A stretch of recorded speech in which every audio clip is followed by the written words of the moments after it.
Bagaimana rasanya? Jika di saat kamu rela hidup hemat demi membantu suamimu mencicil renovasi rumah, kamu justru menemukan bahwa rumah yang kamu impikan akan menjadi tempat tidur wanita lain? Malam itu, saat Mas Danu sudah mendengkur pulas di sampingku, sebuah notifikasi menerangi kegelapan kamar. Sebuah pesan masuk dari nomor yang dinamai, tukang bangunan. Bunyinya membuat seluruh badanku kaku seketika. Aku kangen kamu sayang. Cepat jemput aku. Jantungku serasa berhenti berdetak. Dengan tangan gemetar, aku nekat membalas pesan itu menggunakan ponsel suamiku. Kamu ke rumah saja mumpung istriku sedang pergi lama. Aku mengira itu adalah puncak rasa sakitku, ternyata belum. Rahasia besar yang kulihat di balik pagar rumah setelah malam itu, jauh lebih parah dan menghancurkan hatiku hingga tak bersisa. Namun sebelum kita lanjutkan ceritanya, jangan lupa klik like dan subscribe. Dan jangan lupa tulis di komentar dari mana asal kalian, kami sangat senang mengenal kalian dari berbagai penjuru Indonesia bahkan dunia. Selamat mendengarkan dan simak sampai selesai. Namaku Arini. Usiaku jalan 30 tahun sekarang. Kalau kalian berpapasan denganku di tukang sayur, penampilanku sama sekali tidak ada yang spesial. Aku cuma seorang ibu rumah tangga biasa yang setiap hari pakai daster, rambut dicepol, dan sibuk mengurus anak. Tapi di balik penampilan sederhanaku ini, ada cerita hidup yang tidak pernah kusangka akan semenakutkan ini. Aku dan suamiku, Mas Danu, sudah menikah selama 6 tahun. Kami punya seorang anak laki-laki namanya Rafa, sekarang umurnya 4 tahun. Rafa itu anak yang aktif dan pintar. Dia adalah alasan utamaku untuk tetap tersenyum setiap hari. Mas Danu sendiri bekerja sebagai staf administrasi biasa di sebuah perusahaan swasta. Gajinya pas-pasan, tidak besar, tapi selama ini dia adalah sosok suami yang pendiam, penurut, dan sangat penyayang. Setidaknya, itulah yang aku tahu tentang dia selama 6 tahun ini. Fokus hidup kami selama 3 tahun belakangan ini adalah merenovasi rumah tua peninggalan orang tuaku. Rumah itu terletak di pinggiran kota, di dalam gang yang tidak terlalu besar. Kondisinya memang memprihatinkan. Kalau hujan deras, atapnya bocor di mana-mana. Temboknya juga sudah lembab dan berjamur. Mas Danu punya impian besar untuk memperbaiki rumah ini. Dia sering bilang padaku, "Rin, aku mau Rafa tumbuh di rumah yang layak. Aku pengen bikin rumah ini jadi istana kecil buat kita, biar kamu nggak keep mikirin atap bocor lagi." Mendengar niat tulus suamiku, aku tentu saja terharu. Sebagai istri, aku merasa harus mendukung impian itu sepenuh jiwaku. Tapi karena keuangan kami pas-pasan, satu-satunya cara agar renovasi ini bisa berjalan adalah dengan hidup super hemat. Sejak proyek renovasi dimulai, aku benar-benar memangkas semua kebutuhan pribadiku tanpa mengeluh. Aku tidak pernah lagi membeli baju baru. Kalau lebaran tiba, aku cuma pakai baju lama yang penting bersih dan rapi. Aku juga selalu menolak kalau teman-teman lama mengajak kumpul atau makan di luar, karena aku tahu uangnya lebih baik ditabung. Uang belanja bulanan yang dikasih Mas Danu kuputar sedemikian rupa. Aku selalu cari bahan makanan yang paling murah di pasar. Kadang aku rela tidak makan lauk yang enak. Yang penting gizi untuk Rafa dan Mas Danu tetap terpenuhi. Semua sisa uang belanjaan langsung kumasukkan ke tabungan material bangunan. Aku rela kulit jariku kasar karena deterjen murah. Aku rela lelah asalkan celengan untuk membeli semen dan pasir terus terisi. Mas Danu selalu memuji kesabaranku. Dia sering memelukku dari belakang saat aku sedang memasak di dapur dan berbisik, "Rini, terima kasih banyak ya.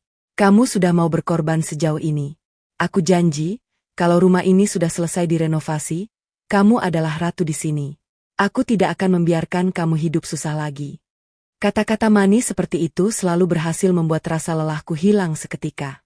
Aku merasa perjuangan dan air mataku selama ini dihargai oleh suamiku. Lalu, di tengah kesibukan kami merenovasi rumah, datanglah seseorang dari masa lalu. Namanya Citra. Dia adalah teman satu kampus Mas Danu dulu. Citra ini statusnya janda tanpa anak. Dia baru saja pindah dan mengontrak rumah kecil tepat di seberang gang kami. Karena Mas Danu mengenalkannya sebagai teman lama yang sedang hidup sendiri di kota ini, aku menyambut Citra dengan tangan terbuka. Aku menganggapnya sebagai tetangga dekat sekaligus saudara. Citra orangnya ramah dan supel. Dia sering main ke rumah kami, mengobrol denganku di teras sambil menemani Rafa bermain. Karena kasihan melihat dia hidup sendirian, aku sering bersikap sangat baik padanya. Setiap kali aku memasak makanan agak banyak, aku selalu membungkusnya rapi dan menyuruh Mas Danu mengantarkannya ke rumah Citra. Kalau Citra butuh bantuan, seperti memindahkan lemari, membetulkan lampu, atau mengangkat barang-barang berat di kontrakannya, aku selalu menyuruh Mas Danu untuk pergi membantunya. Aku bahkan bilang ke Mas Danu, "Mas, tolong dibantu si Citra. Kasihan dia janda, hidup sendirian di sini nggak ada keluarga. Anggap saja ini bagian dari ibadah kita." Aku benar-benar tulus. Tak pernah sedetik pun ada rasa curiga di hatiku. Aku tidak pernah berpikiran buruk saat melihat Citra tersenyum manis pada suamiku, atau saat Mas Danu mengobrol akrab dengannya di teras rumah. Bagi aku yang polos saat itu, menolong orang yang kesusahan adalah hal yang wajar. Aku merasa duniaku sudah sangat aman dan bahagia karena dikelilingi oleh suami yang bertanggung jawab dan tetangga yang baik hati. Setiap malam, sebelum tidur, aku selalu memandangi wajah Rafa dan Mas Danu yang terlelap. Sambil mengusap sisa-sisa air di tanganku setelah seharian mencuci dan mengepel lantai rumah yang berdebu karena renovasi, aku selalu berdoa agar keluarga kecil kami selalu dilindungi. Aku rela hidup menderita dan lelah sekarang, demi melihat rumah impian kami tegak berdiri di masa depan. Aku mengira semua pengorbananku ini akan berbuah manis. Tapi aku tidak pernah tahu bahwa di saat aku sibuk menghitung sisa uang belanja demi membeli selembar seng, suamiku sedang menghitung hari untuk membuangku. Aku tidak pernah menyangka, kata Ratu, yang dijanjikan Mas Danu hanyalah sebuah umpan agar aku tetap mau menjadi pelayannya tanpa bayaran. Dan yang paling parah, Citra, wanita yang selalu kubawakan makanan hangat ke rumahnya, ternyata sedang bersiap untuk merubuhkan seluruh hidupku dan merebut tempat yang kutebus dengan air mataku sendiri. Semua kejanggalan ini dimulai secara sepele. Sejak proyek renovasi rumah peninggalan orang tuaku ini berjalan masuk tahun ketiga, aku merasa ada sesuatu yang aneh. Anggaran yang kami sepakati di awal selalu saja kurang. Setiap kali Mas Danu pulang kerja, wajahnya selalu ditekuk. Dia sering mengeluh kalau tabungan bersama kami sudah menipis. Alasan dia selalu sama. "Rin, kamu tahu sendiri kan harga semen sekarang naik terus. Kemarin mandornya bilang, kayu kusen yang kita pesan juga kurang, jadi harus beli lagi. Belum lagi upah harian tukang yang makin mahal." Sebagai istri yang tidak paham soal bangunan, aku cuma bisa mengangguk dan percaya. Aku merasa kasihan melihat Mas Danu yang tampak begitu terbebani. Karena merasa bersalah, aku jadi makin memperketat ikat pinggang. Kalau biasanya aku masih berani beli ayam seminggu 2 kali, sekarang aku ganti dengan tahu dan tempe. Uang Rp100.000 kuputar sedemikian rupa agar bisa cukup untuk makan 3 hari. Aku tidak pernah mengeluh, karena di otakku cuma ada satu pikiran, rumah ini harus cepat selesai demi masa depan Rafa. Tapi, keanehan tidak berhenti di urusan uang. Sikap Mas Danu juga perlahan berubah. Dia yang biasanya selalu pulang tenggo, jam 6 sore sudah sampai rumah dan langsung menggendong Rafa, sekarang mulai sering pulang larut malam. Kadang jam 9, bahkan pernah beberapa kali jam 11 malam baru melangkah masuk pintu. Alasan yang dia pakai selalu terdengar sangat profesional. "Rin, aku harus nungguin material bangunan datang malam-malam. Kalau nggak ditungguin, nanti malah dicuri orang, atau kirimannya salah," katanya sambil memijat keningnya yang tampak lelah. Aku selalu menyambutnya dengan senyuman, menyiapkan air hangat, dan memijat bahunya tanpa banyak bertanya. Tapi yang namanya insting seorang istri, dia tidak pernah bisa dibohongi. Hati kecilku mulai merasa ada jarak yang sangat lebar di antara kami. Mas Danu tidak lagi menatap mataku kalau sedang berbicara. Kalau tidur, dia selalu mengambil posisi di paling ujung kasur dan memunggungi aku. Alasannya selalu karena capek kerja. Lalu, ada satu hal lagi yang membuatku mulai tidak nyaman. Ponselnya. Mas Danu yang dulunya sangat cuek dengan handphone, sekarang berubah total. Handphonenya tidak pernah lepas dari genggaman. Saat makan di meja, HP itu diletakkan dengan layar menghadap ke bawah. Bahkan saat dia pergi ke kamar mandi cuma untuk buang air kecil, HP itu dia bawa masuk. Di saat itulah, benih kecurigaan mulai tertanam di dadaku. Kenapa suamiku bersikap seolah-olah menyembunyikan rahasia besar? Hingga akhirnya, tibalah malam yang tidak akan pernah kulupakan seumur hidupku. Malam itu hujan turun rintik-rintik, membuat suasana komplek perumahan kami terasa sangat sepi dan dingin. Jam dinding di kamar sudah menunjukkan pukul 12:30 malam. Mas Danu sudah tertidur sangat pulas karena kelelahan, suara dengkurannya terdengar halus di sampingku. Di antara kami berdua, Rafa juga sudah terlelap sambil memeluk boneka beruangnya. Saat aku hendak mematikan lampu tidur, mataku tidak sengaja melihat handphone Mas Danu tergeletak di atas nakas, tepat di samping bantalnya. Rupanya malam itu dia lupa memasukkan benda itu ke dalam saku celananya seperti biasa. Entah mengapa, malam itu dadaku mendadak berdebar sangat kencang. Ada dorongan yang sangat kuat di dalam hatiku, mendesakku untuk meraih handphone itu. Tanganku gemetar saat menyentuh layarnya. Layarnya menyala, meminta kode kunci. Selama ini aku tidak pernah tahu apa sandi HP suamiku karena dia baru saja menggantinya beberapa bulan lalu. Dengan modal nekat dan doa, aku mencoba mengetikkan 6 angka tanggal lahir Rafa, anak kami. Dan klik. Kunci handphone itu terbuka. Jantungku serasa melompat ke tenggorokan. Aku segera membuka aplikasi pesan singkat. Hatiku berharap tidak menemukan apa-apa. Aku berdoa dalam hati agar aku cuma istri yang terlalu sensitif. Aku menyusuri deretan nama kontak di sana. Sebagian besar adalah teman kantor dan grup kerjaan. Sampai akhirnya, pandanganku terhenti pada sebuah nomor yang dinamai dengan nama tukang bangunan. Awalnya aku berpikir itu hal yang wajar, mengingat rumah kami memang sedang direnovasi. Tapi, ada sesuatu yang janggal. Kenapa obrolan dengan kontak bernama tukang bangunan ini berada di baris paling atas dan tidak memiliki riwayat pesan yang panjang? Isinya kosong, seolah-olah baru saja dihapus bersih. Tepat di saat aku sedang memperhatikan nomor itu, handphone di tanganku tiba-tiba bergetar pelan. Sebuah notifikasi pesan baru masuk dari kontak tukang bangunan tersebut. Karena layarnya terbuka, pesan itu langsung terpampang jelas di depan mataku. Kalimatnya sangat pendek, tapi sanggup membuat seluruh badanku kaku seketika, sedingin es. Pesan itu berbunyi, "Aku kangen kamu sayang. Cepat jemput aku." Duniaku rasanya runtuh detik itu juga. Air mataku langsung meleleh tanpa bisa kutahan, membasahi tanganku yang gemetar hebat hingga handphone itu nyaris merosot ke lantai. Otakku rasanya kosong. Sayang? Tukang bangunan mana di dunia ini yang memanggil suamiku dengan sebutan seintim itu di tengah malam buta?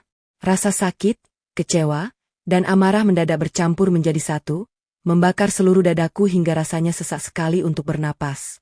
Aku menoleh ke arah Mas Danu yang masih tidur nyenyak tanpa dosa di samping anak kami. Laki-laki yang selama ini kupuja, yang rela kubantu dengan cara hidup melarat, ternyata memelihara wanita lain di belakangku. Sambil menghapus air mata dengan kasar dan menahan gemetar di jari-jariku, aku memantapkan hati. Aku tidak boleh lemah sekarang. Aku harus tahu siapa orang di balik nomor ini.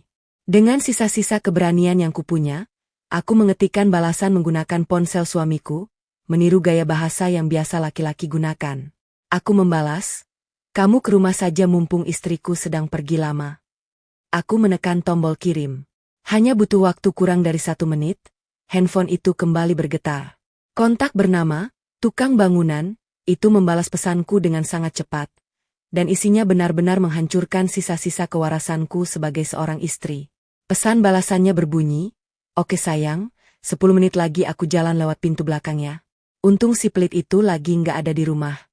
Aku mengira membaca kata sayang dari wanita itu sudah menjadi batas akhir dari rasa sakit yang bisa kutahan, ternyata aku salah besar. Aku kira aku akan langsung membangunkan Mas Danu dan mengamuk malam itu juga. Tapi aku memilih diam, mematikan lampu, dan melangkah perlahan menuju dapur yang gelap. Yang aku temukan setelah aku mengintip dari balik tirai dapur 5 menit kemudian, benar-benar membuatku menyadari bahwa manusia bisa berubah menjadi iblis yang sangat kejam. Setelah aku menekan tombol kirim di handphone Mas Danu, rasanya jantungku berhenti berdetak. Seluruh tubuhku gemetar hebat sampai aku harus bersandar ke nakas kamar tidur agar tidak ambruk. Pandanganku beralih ke wajah suamiku yang masih tidur dengan nyenyak. Di sampingnya, Rafa mendengkur halus. Laki-laki ini, yang setiap hari kupeluk, ternyata menyimpan kebusukan yang begitu luar biasa di belakangku. Aku tahu aku tidak boleh mengamuk sekarang. Kalau aku berteriak atau menjerit histeris membangunkan Mas Danu, mereka berdua pasti akan langsung membuat alasan logis lagi untuk berkelit. Aku sudah kenyang dengan segala alasan bohong mereka selama ini. Malam ini, aku ingin melihat kebenaran itu dengan mata kepalaku sendiri tanpa ada satupun tirai sandiwara yang menutupinya. Dengan langkah kaki yang pelan tanpa mengeluarkan suara, aku keluar dari kamar tidur. Aku berjalan menuju area belakang rumah. Rumah kami ini posisinya memang sedang setengah dibongkar karena proyek renovasi yang tidak kunjung selesai itu. Bagian dapur berbatasan langsung dengan pintu belakang kayu yang kokoh, yang jalurnya tembus ke sebuah gang kecil yang gelap di komplek kami. Aku mematikan lampu dapur. Aku biarkan diriku berdiri tegak di dalam kegelapan yang pekat, sendirian. Di balik jendela kaca dapur yang tertutup gorden tipis, aku menyibakainya sedikit saja, hanya menyisakan celah kecil untuk mataku mengintip keluar gang. Hujan rintik-rintik di luar membuat malam terasa makin senyap dan dingin, tapi di dalam dadaku, rasanya ada api yang membakar seluruh nadiku. Waktu berjalan terasa sangat lama. 5 menit berlalu, lalu 10 menit. Setiap detiknya membuat dadaku makin sesak. Sampai akhirnya, di ujung gang yang diterangi temaram lampu jalan, aku melihat sesosok bayangan wanita berjalan tergesa-gesa. Dia menggunakan payung lipat berwarna biru tua. Jantungku seketika berdegup kencang, saking kerasnya sampai suaranya menggema di telingaku sendiri. Wanita itu berjalan semakin dekat menuju pintu belakang rumahku. Begitu dia sampai di bawah kanopi kecil pintu dapur, dia melipat payungnya. Cahaya kuning dari lampu gang langsung menyinari wajahnya dengan sangat jelas. Detik itu juga, napasku rasanya terhenti. Wanita itu adalah Citra. Sahabat yang selama ini kusapa ramah, tetangga yang hidupnya kasihan karena sendirian, janda seberang gang yang hampir seminggu 3 kali kubawakan makanan hangat buatan tanganku sendiri ke kontrakannya. Citra berdiri di sana, membetulkan pakaian blusnya, lalu merogoh tas kecilnya. Aku terperangah saat melihat tangan Citra mengeluarkan sebatang kunci besi. Itu kunci duplikat pintu belakang rumahku. Entah sejak kapan dia memegang kunci itu, entah kapan Mas Danu menduplikatnya dan memberikan benda itu kepada wanita lain tanpa sepengetahuanku. Citra memasukkan kunci itu ke lubangnya, memutarnya dengan sangat pelan, lalu membuka pintu dapur tempatku berdiri. Klek. Pintu terbuka. Citra melangkah masuk ke dalam dapurku yang gelap dengan langkah kaki yang sangat santai dan penuh percaya diri. Dia berjalan begitu saja melewati tubuhku yang sedang mematung di sudut gelap dekat kulkas. Dia sama sekali tidak tahu bahwa aku ada di sana, sedang menatapnya dengan tatapan dingin penuh amarah. Citra berjalan terus, melangkah menuju ruang tamu yang lampunya menyala samar-samar. Dia bergerak seolah dia adalah nyonya rumah yang sah di sini. Tepat di saat Citra melangkah ke ruang tamu, aku mendengar suara langkah kaki dari tangga kamar atas. Rupanya Mas Danu terbangun.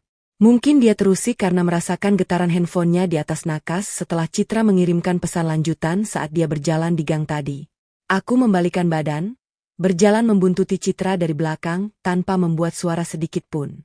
Aku membiarkan diriku tetap bersembunyi di balik pilar tembok bata yang belum sempat diplester karena Mas Danu bilang uang materialnya habis. Dari balik pilar itu, aku mengintip pemandangan di ruang tamuku. Mas Danu turun tangga sambil mengucek matanya yang masih mengantuk, memegang handphone di tangannya.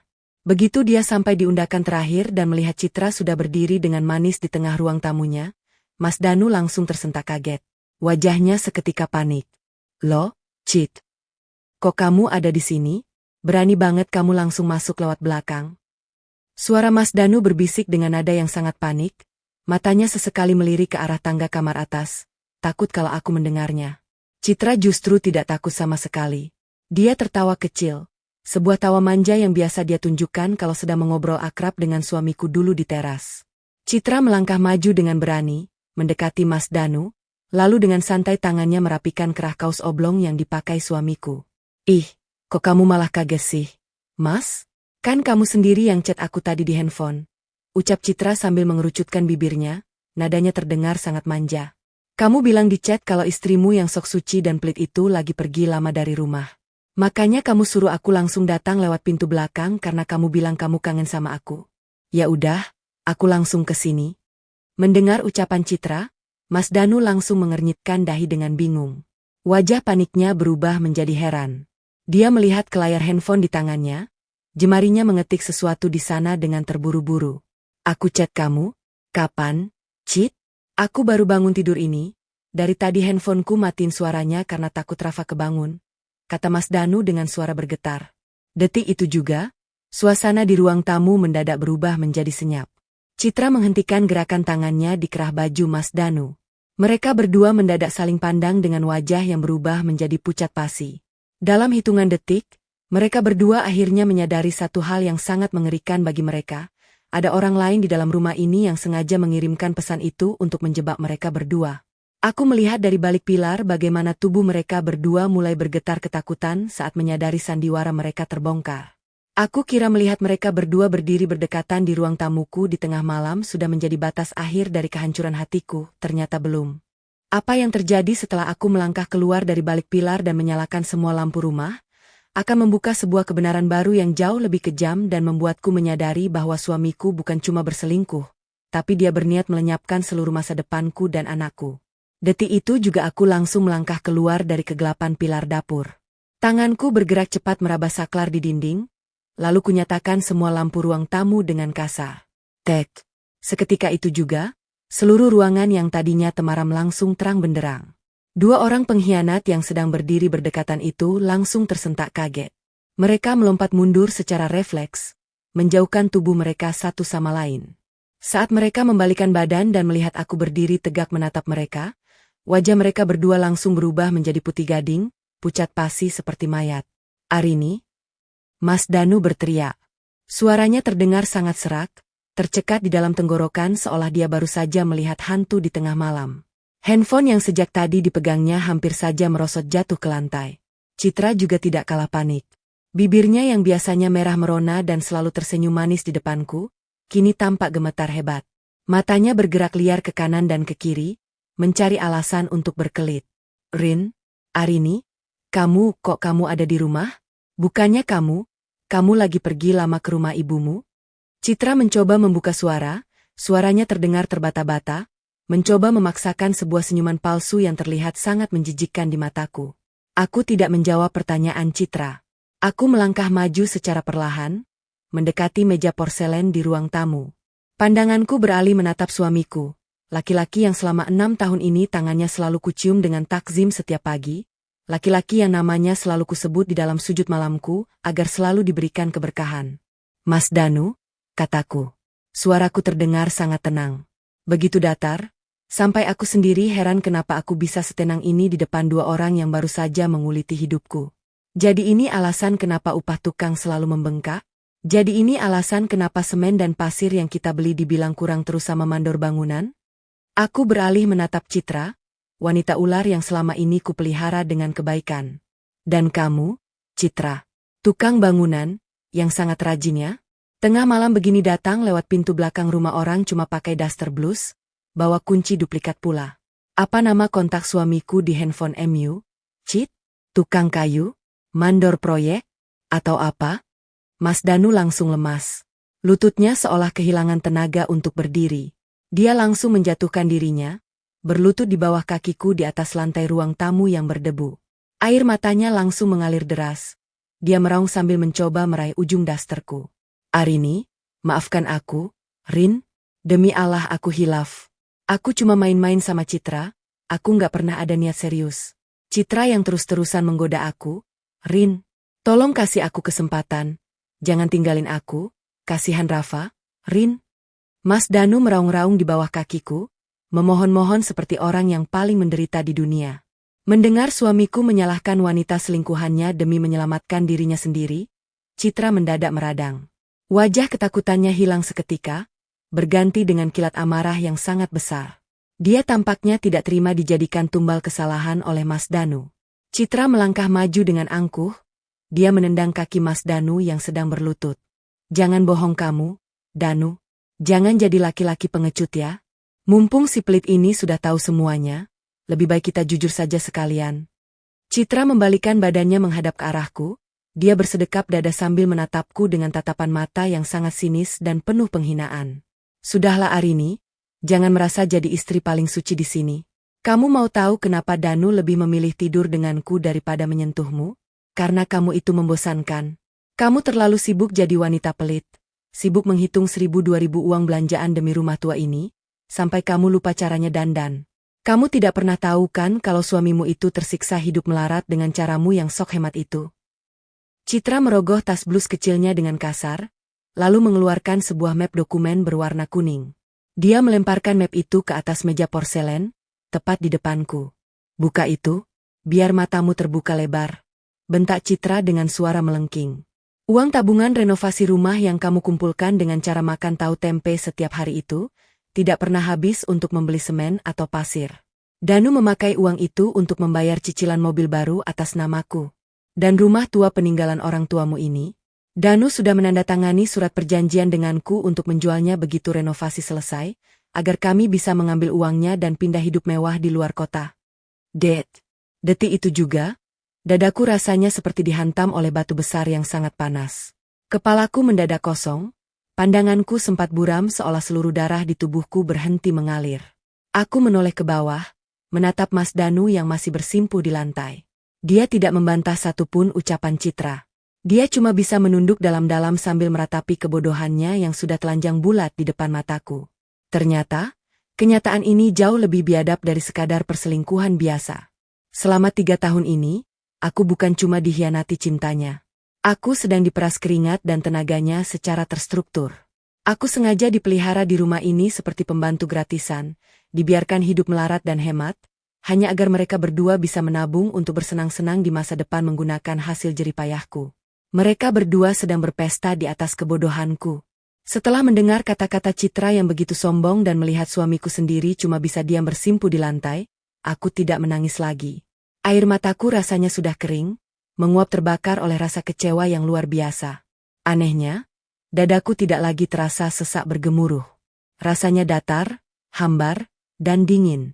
Jiwaku seperti sudah mati rasa melihat 2 orang yang paling kupercaya di dunia ini ternyata memakai topeng iblis di dalam rumahku sendiri. Aku membalikkan badan, berjalan meninggalkan mereka berdua yang masih membeku di ruang tamu. Aku masuk ke kamar tidur belakang. Kupandangi wajah Rafa, anak laki-lakiku yang masih tertidur pulas dengan sangat tenang. Di dalam tidurnya yang polos, dia tidak tahu kalau malam ini, pahlawan yang dia panggil, ayah, sudah menghancurkan hidup ibunya tanpa sisa. Dengan tangan yang tidak lagi gemetar, aku mengambil sebuah tas kain kecil dari atas lemari. Aku masukkan beberapa potong baju milikku dan baju-baju Rafa. Aku tidak menyentuh satupun barang berharga. Aku tidak mengambil perhiasan ataupun sisa uang di dompet Mas Danu. Aku cuma membawa pakaian daster kusamku yang menemani perjuanganku selama ini. Selesai berkemas, aku menggendong Rafa yang masih terlelap ke dalam dekapan dadaku.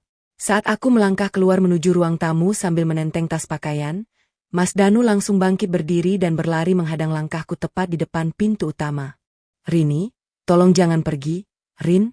Pikirkan nasib Rafa. Kasihan anak kita, Rin. Dia masih kecil, dia butuh ayahnya. Mas Danu berteriak panik, air matanya bercucuran, kedua tangannya mencoba memegangi pundakku, tapi aku langsung mundur selangkah untuk menghindar. Aku menatap lurus ke dalam bola matanya. Tatapanku dingin, tajam, dan tidak ada lagi sisa cinta di sana. Kasihan Rafa, Mas? Kamu bilang kasihan pada anakmu sendiri? Kataku dengan suara yang sangat pelan namun tegas. Lalu di mana pikiranmu saat kamu memakai uang susu dan uang masa depan anakmu untuk membelikan mobil baru buat selingkuhanmu? Kamu bahkan tidak pernah memikirkan nasib Rafa saat kamu berencana menjual rumah peninggalan orang tuaku ini dan membuang kami berdua demi wanita ini. Mas Danu terdiam seketika, mulutnya terkunci rapat. Aku melirik ke arah Citra yang masih berdiri angkuh di dekat meja sambil memegang dokumen kuningnya. Mas Danu, mulai malam ini, aku kembalikan kamu kepada Citra. Silakan kalian bersenang-senang. Dan untuk rumah ini, jangan lupa, tanah tempat rumah ini berdiri adalah mutlak warisan sah dari almarhum ayahku. Besok pagi, pengacaraku akan datang ke sini untuk menyegel tempat ini dan mengusir kalian berdua. Silakan kalian angkat kaki. Lanjutku tenang. Aku mendorong pintu depan rumah, melangkah keluar menembus rintik hujan malam yang terasa menusuk kulit. Malam itu sangat gelap dan dingin, tapi anehnya, di saat tetesan air hujan bercampur dengan sisa air mataku, aku justru merasakan kelegaan yang luar biasa di dalam dadaku. Napasku terasa sangat lapang. Untuk pertama kalinya setelah bertahun-tahun hidup sengsara demi menghemat uang, aku merasa bebas. Bebas dari cengkraman laki-laki penipu dan kebohongan yang menjijikkan. Aku memilih menyewa sebuah rumah kontrakan kecil yang asri di dekat pasar kota, jauh dari gang komplek lama kami. Untuk menyambung hidup dan membiayai kebutuhan Rafa, aku membuka usaha catering rumahan kecil-kecilan. Lalu bagaimana dengan Mas Danu dan Citra? Hukum tabur tuai di dunia ini itu nyata, dan dia selalu bekerja dengan cara yang sangat senyap namun mematikan. Hanya butuh waktu beberapa bulan setelah malam itu, hubungan mereka berdua hancur berantakan. Mas Danu tidak bisa menjual rumah peninggalan orang tuaku karena semua sertifikatnya sudah kuamankan lewat jalur hukum. Akibatnya, proyek renovasi rumah itu mangkrak total dan disita. Tidak lama setelah itu, kelakuan busuk Mas Danu yang suka menggelapkan uang tabungan beredar luas di tempat kerjanya, membuat dia dipecat secara tidak hormat dari perusahaannya tanpa mendapatkan uang pesangon sepeser pun. Begitu Mas Danu jatuh miskin luntang-lantung dan tidak punya uang lagi, sifat asli Citra langsung keluar. Mobil baru yang cicilannya dibayar pakai uangku akhirnya ditarik paksa oleh pihak leasing karena Mas Danu menunggak pembayaran. Citra, yang dari awal memang cuma mengincar harta dan kemewahan, langsung mencampakkan Mas Danu begitu saja. Dia pergi mencari laki-laki lain yang lebih kaya, meninggalkan Mas Danu sebatang kara dalam kemelaratan. Sekarang, kudengar kabar Mas Danu hidup luntang-lantung, ngekos di kamar sempit yang pengap, dan bekerja serabutan hanya untuk bisa makan sehari-hari. Beberapa minggu yang lalu, saat aku sedang merapikan dagangan cateringku di depan teras kontrakan, sebuah motor tua berhenti di seberang jalan. Pengemudinya memakai jaket kusam, wajahnya sayu, badannya tampak jauh lebih kurus dari setahun yang lalu. Itu Mas Danu. Dia menatapku dari kejauhan dengan mata yang berkaca-kaca, penuh dengan rasa penyesalan yang teramat dalam. Dia melihat ke arah Rafa yang sedang asyik bermain mobil-mobilan di teras. Mas Danu sempat ingin melangkah mendekat, tapi aku langsung memalingkan wajahku dan menutup pintu pagar kontrakanku dengan rapat. Laki-laki itu harus sadar. Dia sudah kehilangan haknya sebagai seorang ayah dan seorang suami sejak dia memilih untuk memeras tenaga istrinya demi membahagiakan wanita lain. Pintuku sudah tertutup rapat, dan kuncinya sudah kubuang jauh-jauh. Untuk kalian semua yang saat ini sedang mendengarkan ceritaku, jika kalian saat ini sedang berada di posisi yang sama denganku dulu, sedang merasakan insting yang sakit melihat handphone suamimu, atau sedang dipaksa hidup melarat demi impian palsu laki-laki, tolong dengarkan pesan ini baik-baik.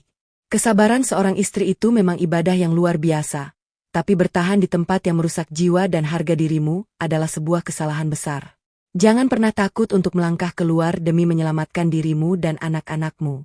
Jangan pernah takut kehilangan dunia yang kelihatan megah, kalau di dalamnya cuma ada kepalsuan dan pengkhianatan. Karena percayalah, Tuhan tidak pernah tidur. Keadilannya mungkin tidak datang dengan suara petir yang menggelegar, tapi dia datang dalam kesunyian yang pasti, mengembalikan setiap manusia ke tempat yang paling pantas sesuai dengan apa yang telah mereka tanam selama hidupnya. Namaku Arini. Dan hari ini, seluruh mahar air mataku sudah lunas dibayar dengan kedamaian hidup yang tidak akan pernah bisa dibeli dengan uang.